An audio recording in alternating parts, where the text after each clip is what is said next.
बात निकलती है बहुत गलत है। कहाँ आप दिखा दीजिए, कहाँ है? कोई दिखा नहीं सकता है। देश के अंदर आर्थिक समानता की बात राहुल जी ने की है। आपने अंबानी और अडानी को हजार गुना पैसा कमवा दिया। देश का गरीब और गरीब होता जा रहा है। देश में नौजवान बेरोजगार हो गया। किसान के पास फसल के खाने के पैसे नहीं है। सारी संपदा आपने इनको बांट दी। आप इसके ऊपर बात नहीं करना चाहते, इधर से ध्यान हटाने के लिए इधर उधर की बात करते रहते। आप बताओ, आपने क्यों सारे पोर्ट अंबानी को दे दिए? आप बताओ, आपने सारे के सारी जितना जो गैस बेसिन है, जहाँ से तेल के कुएं, वो सारे के सारे अंबानी को क्यों दे दिए? आपने सारी चीज़ें तो उन पर बांट दी। देश की जो कीमती चीज़ें हैं वो तो आपने इनको बांट दी, दो लोगों को। प्रधानमंत्री जब चुनावी रैली के सहारनपुर आए थे तब उन्होंने कहा था कि कांग्रेस के मैनिफेस्टो में मुस्लिम लीग का कहाँ नज़र आ रहा है? कहाँ नज़र आ रहा है? आप प्रधानमंत्री हो, कहाँ नज़र आ रहा है? आपको बताओ ना। आपके मुंह से निकला हुआ हर शब्द मायने रखता है, हर शब्द का वजन है, तो आपको बताना भी चाहिए कि कहाँ नज़र आ रहा है। एक सभा में प्रधानमंत्री ने कहा था कि ये सरकारी संपत्ति को मुसलमानों में बांट देंगे। आपने तो सारी संपत्ति अंबानी और अडानी में बांट दी, छोड़ी कहाँ किसी को बांटने के लिए? आपने छोड़ी कहाँ?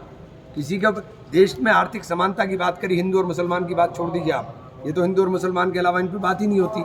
आप आर्थिक समानता की बात करें, गरीब और गरीब होता जा रहा है, अमीर और अमीर हो गया है। और अमीरों के अंदर भी केवल चंद लोग जो आपके मित्र हैं वही अमीर होंगे, बाकी सब गरीब होते चले जाएंगे। प्रधानमंत्री कह रहे हैं विपक्ष एक जगह नहीं है, हर साल नया प्रधानमंत्री बनाया। क्या प्रधानमंत्री के अलावा भी इस देश में बहुत मुद्दे हैं?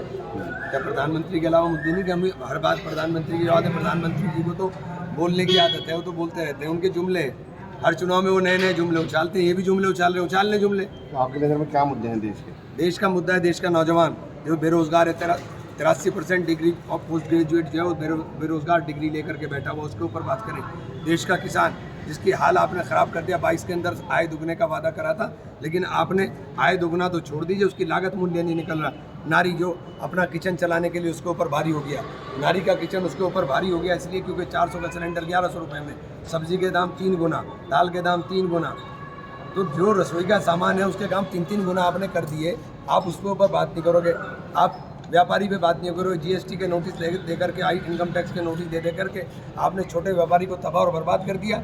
आप केवल अंबानी और अडानी के लिए सरकार चला रहे हो। अंबानी और अडानी, इसके अलावा कुछ है नहीं। आपकी सरकार अगर बन गई तो नौजवानों के लिए क्या रहेगा? हमारी सरकार ने पहले दिन कह दिया कि हम हर नौजवान को नौकरी देना सरकार को हक देंगे, उसका कानूनी हक देंगे कि नौकरी मिले उसको, पक्की नौकरी।